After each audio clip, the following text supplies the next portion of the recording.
Good afternoon guys, welcome back to my channel and welcome back to another vlog. আজকে blog start করেছি 12টা থেকে আর এখন এখানে চলছে আমাদের আম খাওয়ার প্রতিযোগিতা। গাছের আম আসলেই আম নিয়ে বসে পড়ছি, যদিও আম এখনো সেইভাবে পাকেনি আর এবছর আমও না খুব কম হয়েছে। আম আসলে ছাড়া যাবে না, তার কারণ আজকে আমাদের ব্যারাকপুর যাওয়ার দিন।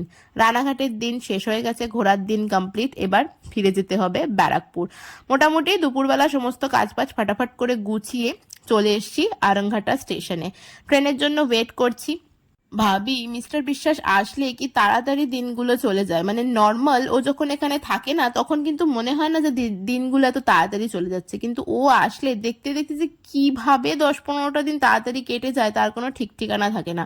ও আর কিছুদিনই আছে, আর 2-3 দিন মতোই রয়েছে, তারপর ও আবার রিটার্ন করবে রাজস্থানে। তো আজকে ব্যারাকপুর যাচ্ছি, তার কারণ হচ্ছে ব্যারাকপুরে আজকে একটা বিয়ে বাড়ির নেমন্তন্ন আছে, আর নিমন্ত্রণটা খুবই ইম্পর্টেন্ট, মানে যেতেই হবে। আমার এক চাইল্ডহুড ফ্রেন্ডের আজকে রিসেপশন আছে। তো বলছিলাম না, বিয়ে বাড়ির সেশন আমাদের আর শেষই হচ্ছে না, চলতেই আছে। যদিও এই সিজনের লাস্ট বিয়ে বাড়ি হচ্ছে আজকেই। আজকে হচ্ছে কি কৌস্তবের রিসেপশন রয়েছে, তাই সেটা অ্যাটেন্ড করতেই হবে, না হলে হবে না। না হলে হয়তো আরো 2 দিন রানাঘাটে থেকে যেতাম, কিন্তু সেটা যেহেতু অ্যাটেন্ড করতে হবে তাই জন্য বেরিয়ে পড়লাম ব্যারাকপুর যাব বলে। আর আজকে একটু তাড়াতাড়ি বেরিয়েছিলাম, অন্যান্য দিন আমরা 4টের ট্রেন ধরে যাই, কিন্তু আজকে 4টের ট্রেন না, তার আগে যে ট্রেনটা আছে সেই ট্রেনটা ধরেছিলাম, কেননা রাত্রেবেলা আবার যেহেতু বিয়ে বাড়ি যেতে হবে তাই 4টের ট্রেন ধরে গেলে আমাদের পৌঁছাতেই 7টা বেজে যায়। তো সেই কারণে তার আগের ট্রেন ধরেছিলাম, যাতে একটুখানি তাড়াতাড়ি পৌঁছে গিয়ে কিছুক্ষণ রেস্ট নিয়ে তারপরে বিয়ে বাড়ির জন্য রওনা দিতে পারি। আর দেখলাম এই দুপুরের ট্রেনটা না মোটামুটি ফাঁকা থাকে, মানে আমরা যে 4টের ট্রেনটায় যাই সেই ট্রেনটায় মোটামুটি ভিড় থাকে, রানাঘাট থেকে তারপরে হয়তো বসার জায়গা পাই, কিন্তু দুপুরের ট্রেনটা দেখলাম মোটামুটি ফাঁকাই রয়েছে, উঠেই আমরা বসার জায়গা পেয়ে গেছিলাম। আর মানে উঠেছি, ওঠার পরই বুটুর দরকার হচ্ছে গিয়ে ফোন।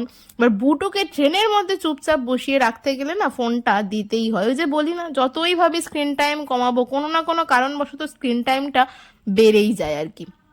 তো ফোন দিয়ে বসিয়েছি, তাও বারবার এটা হয়ে যাচ্ছে ওটা হয়ে যাচ্ছে, ফোনটা দেখাচ্ছে দেখো হচ্ছে না, এই সেই করতেই রয়েছে আর কি ট্রেনের মধ্যে। আর ওকে চুপ করানোর চেষ্টা চলছে। আর দ্বিতীয়ত আর একটা জিনিস হচ্ছে, সেটা হচ্ছে ট্রেনে যা আসছে সেটাই খাবে। তখন ওরকম একটা পেপসি এসেছিল, সেটা কিনলো খাবে বলে, কিনে দেওয়ার পর একবার হয়তো জিপ করেছে আর কি, তারপরেই ব্যাস কি না পেপসিটা ভালো না খেতে দিয়ে তারপরে বা সেটাকে ফেলে দেওয়া হলো। তারপরে পাঁপড় যা আসছে তাই লাগবে, কিনে দাও করে যাচ্ছে সমানে। আশা করি সব বাচ্চাদের ক্ষেত্রে এই জিনিসটা হয়ই আর কি, ট্রেনে উঠলে এটা চলতেই থাকে। তো ওকে যা হোক করে ফোন দিয়ে বেশ কিছুক্ষণ বসিয়ে রেখেছিলাম। বাবা যা করবে মেয়ে তো তাই করবে, বাবাও এখানে সেই একই জিনিস করছে, ফোন দেখছে, ভিডিও ডাউনলোড করেছে, মানে একটা বই ডাউনলোড করে উনি ফোন দেখে যাচ্ছে আর ইনিও ফোন দেখে যাচ্ছে এখানে। আর আমি কি করব, আমি বসে বসে খালি ভিডিও করে যাচ্ছি, আর কোনো কাজ নেই, কি আর করি বলো। আর দুপুরবেলার ট্রেন যেহেতু সবাই দেখছি এখানে ঝিমোচ্ছে, মানে এক প্রকার ঘুমিয়ে পড়লেই ভালো হয়। তারপরে এসে পৌঁছালাম ব্যারাকপুরে। 2 ঘন্টা মতো সময় লেগেই যায় আর কি ট্রেনে আমাদের আরংঘাটা থেকে ব্যারাকপুর পর্যন্ত আসতে।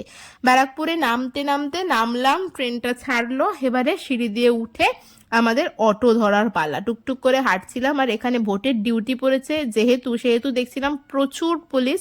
সবাইরই ভোটের ডিউটি বোঝাই যাচ্ছে, কেননা এই টাইমে ভোটের সিজন চলছে আমাদের বিয়ের সিজনের পাশাপাশি, তো সবাই ভোটের ডিউটিতেই আসছে আর কি। আর ইতিমধ্যে বুটু ঘুমিয়েও পড়েছিল কিছুক্ষণ সময়ের জন্য, বেশ কিছুক্ষণ ফোন দেখেছে ট্রেনে বসে বসে, তারপরে ঘুমিয়ে পড়েছিল বেশ কিছুক্ষণ। ঘুম মানে ওইভাবেই ওকে নিয়ে আসলাম। অন্যান্য দিন ট্রেন থেকে নেমে পড়লে না ঘুম ভেঙে যায় ওর, কিন্তু আজকে দেখলাম ওর ঘুম ভাঙছে না। তো তারপরে ব্যারাকপুর স্টেশনের বাইরে বেরিয়ে আসলাম। বেরিয়ে এসে এবারে ভাবছিলাম কিসে যাব, তারপরে ভাবলাম যে টোটোতে গেলেই না একটু হাওয়াটা ঠিকঠাক লাগে, তো সেই কারণে ডিসাইড করলাম যে আমরা টোটোতেই যাব। কিন্তু দেখলাম টোটো পেলাম না, টোটো নিচ্ছে না, মানে সরাফুলি ঘাটের এদিকে টোটো আসছে না। তো শেষমেশ আমরা অটোতেই চাপলাম, অটো চেপে রওনা দিলাম বাড়ির উদ্দেশ্যে। ব্যারাকপুর স্টেশন থেকে আমাদের বাড়ি যেতে সময় লাগে মোটামুটি অটোতে 15 মিনিটের কাছাকাছি আর কি, সেরকমই সময় লাগে। তো খুব একটা দূরে নয়, 15 মিনিটের মধ্যে আমরা পৌঁছে যাই। আমাদের বাড়িটা হচ্ছে টুয়ার্ড শেওড়াফুলি ঘাটের দিকে, মানে শেওড়াফুলি ঘাটের একদম কাছাকাছি, মানে ওই জায়গাটার নাম হচ্ছে 2 পয়সা ঘাট, ওখানে নেমেই আমাদের বাড়ি। আর এখান থেকে ক্যান্টনমেন্ট এরিয়া শুরু হয়। এটা কিসের মানে কি বলতে পারো, এটা হচ্ছে একটা কামান, এখানে রাখা আছে এটা। এই দিকটা না, এই এরিয়াটা পুরোই ক্যান্টনমেন্ট এরিয়া আর কি পরে। তো চলে এসছি, বুটু তো ঘুমাচ্ছিল, পুরো অটোতেও উঠে পড়েছিল মধ্যখানে, তারপর আবার চোখ বুজিয়ে ঘুমিয়ে পড়েছিল। তারপরে আসলাম, জুতো টুতো খুলে দিয়েছিল। এবার ঘুম ভেঙেছে যেই অমনি বলছে আমার জুতো কোথায় গেল। তারপরে এখানে নেমে ওকে জুতো পরালাম, জুতো পরানোর পর এবার এই আবদার হচ্ছে কি দোকানে যেতে হবে, আমাকে কিছু একটা কিনে দিতে হবে।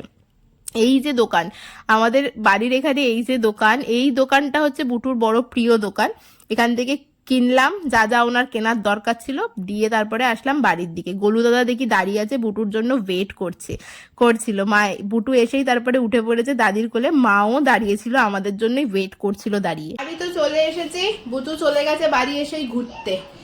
দেখি এবার আজকে বিকেলে আছে একটা বিয়ে বাড়ির নিমন্ত্রণ, মানে সন্ধ্যেবেলা যাব সেখানে। মেঘ তো করে এসছে ভীষণ রকমের। আমার একটা স্কুল ফ্রেন্ডের বিয়ে রয়েছে, প্রাইমারি, মানে ও হচ্ছে আমার চাইল্ডহুড ফ্রেন্ড আর কি। একদম ছোট থেকে আমরা একসাথে পড়াশোনা করেছি। তো আজকে ওর রিসেপশন আছে আর কি, বিয়ে ছিল, বিয়ে হয়ে গেছে, আজকে রিসেপশন, সেখানেই যাব। চলো আপাতত এখন ফ্রেশ হয়ে নি, তারপর আবার পরে দেখা হচ্ছে। কতদিন পরে আসলাম, একটু সাইকেল চালাতে চললো।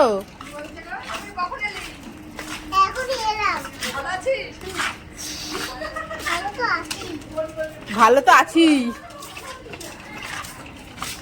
টাটা, যাচ্ছি তো চ, টাটা। না যাবো না, তাড়াতাড়ি ঘুরে আয় যা। ওই দেখ ওই দেখ ওই দেখ, তো এই তো আজকে এসছি কিছুক্ষণ আগে। তো ঘুরিয়ে নিলে কেন সাইকেল? সাইকেলে হাওয়া করতে হবে তো, সাইকেলে হাওয়া নেই বললো না দাদু, পটাং করে সাইকেলটা ঘুরিয়ে নিল।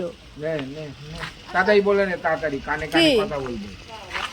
আমি ভাবি যে একটুখানি রেস্ট নেব, সেটা আর হয়ে ওঠে না। বুটুর সাথে যেই বাইরে বেরিয়েছি, আমার সাথে তুমি চলো, তুমি তো জামা পরে আছো।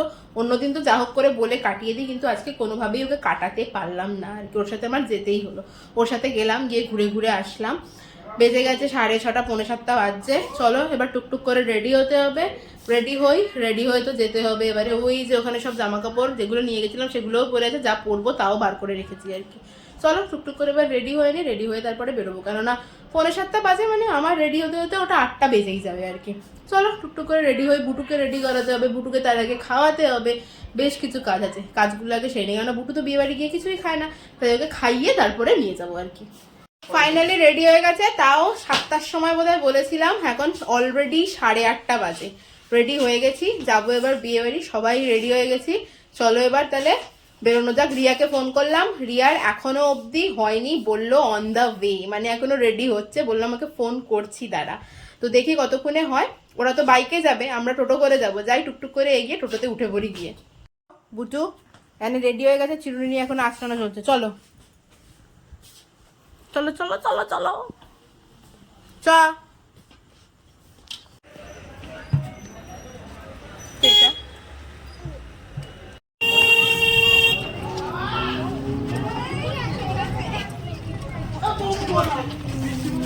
তাড়াতাড়ি হাঁটো, বৃষ্টি পড়ছে।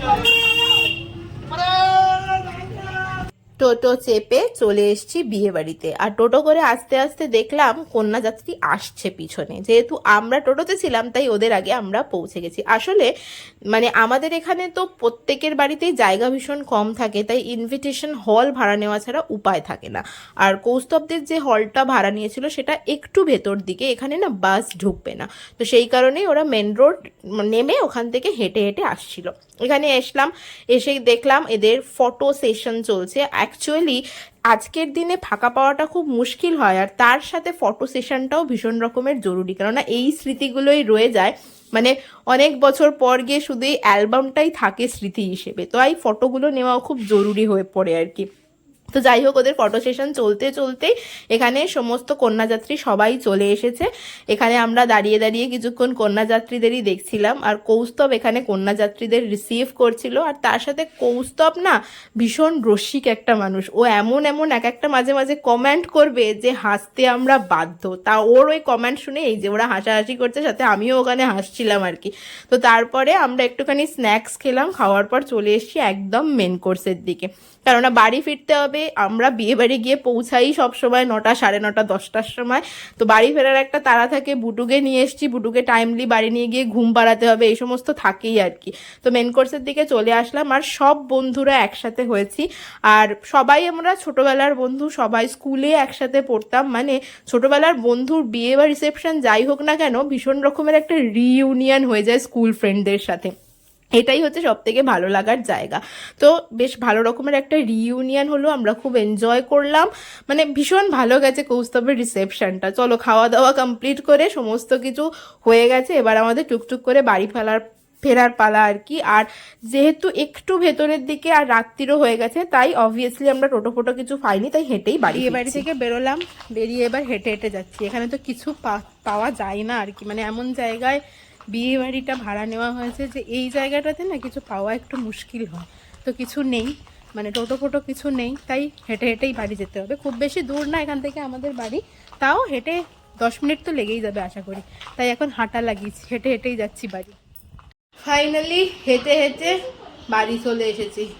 বাড়ি এসে পৌঁছেছি, ভালোই হয়েছে, হেঁটে হেঁটে আসাতে খাবার একটু হজম হয়ে গেছে। যদিও রাত্রি হয়ে গেলে বেশি খাওয়া দাওয়া করি না, খুব অল্প মিনিমাম কিছু একটু খেয়ে এসেছি, যেটুকু না খেলে পেট ভরবে না আর কি, সেইটুকু।